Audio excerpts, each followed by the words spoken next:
Je retrouve Stephen McKinnon, nouveau leader parlementaire du gouvernement. Alors, bonsoir, M. McKinnon. Bonsoir, Catherine. Vous avez dit, début janvier, au moment de votre assermentation, que vous tendiez la main aux conservateurs pour trouver un terrain d'entente sur bon nombre de sujets en Chambre. Il y a des gens qui pourraient vous demander si c'est naïf ou s'il y a vraiment des points où vous pourriez collaborer dans un climat qui est par moments tendu. Évidemment, c'est un climat qui est tendu.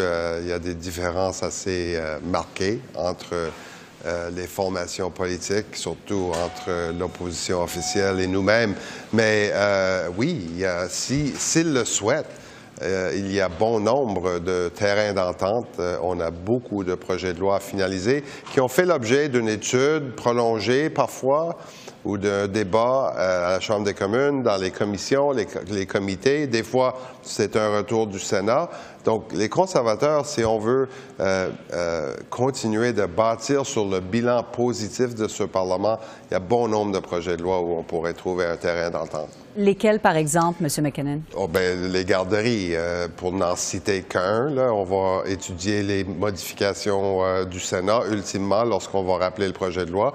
Le projet de loi pour la mise à jour économique de l'automne, qui met en place certaines choses qui vont rendre le logement plus disponible, plus abordable, rendre la vie plus facile pour les Canadiens, des choses que les conservateurs disent revendiquer. Bien, aujourd'hui, on pourrait le passer, l'envoyer au comité des finances où il fera l'objet d'études. Ils pourront mettre leur grain de sel et revenir à la Chambre. Donc, il y a bon nombre d'enjeux où les conservateurs pourraient collaborer et rendre la vie plus facile pour les Canadiens du même coup.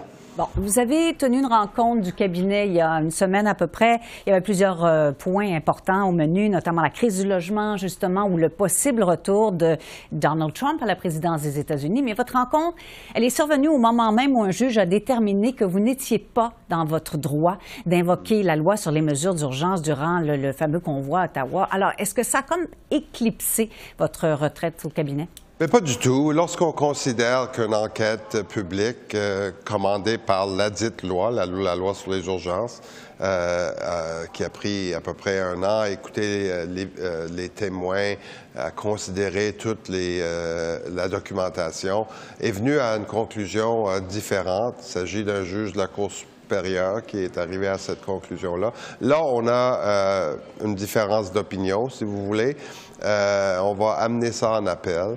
Mais le gouvernement considère qu'on a bien agi dans les circonstances. Moi, comme député de la région de la Capitale-Nationale, je peux vous affirmer que la très grande majorité des perturbations qui ont eu lieu ici ont eu un impact très néfaste sur l'ensemble de la population. Donc, le gouvernement se devait d'agir. C'est ce qu'on a fait. Une enquête publique nous a donné raison. Là, on a ce tribunal qui dit autre chose. On va l'amener en appel.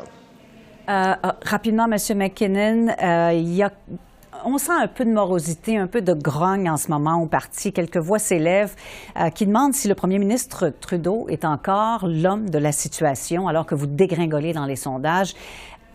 Comment vous réagissez à ça? Que le premier ministre a gagné 3 élections, qu'il nous a amené d'une position de tierce parti avec 35 sièges jusqu'à une majorité, avec un bilan très, très impressionnant et des accomplissements dont on pourra se vanter pendant longtemps, et notamment pendant les prochaines élections fédérales.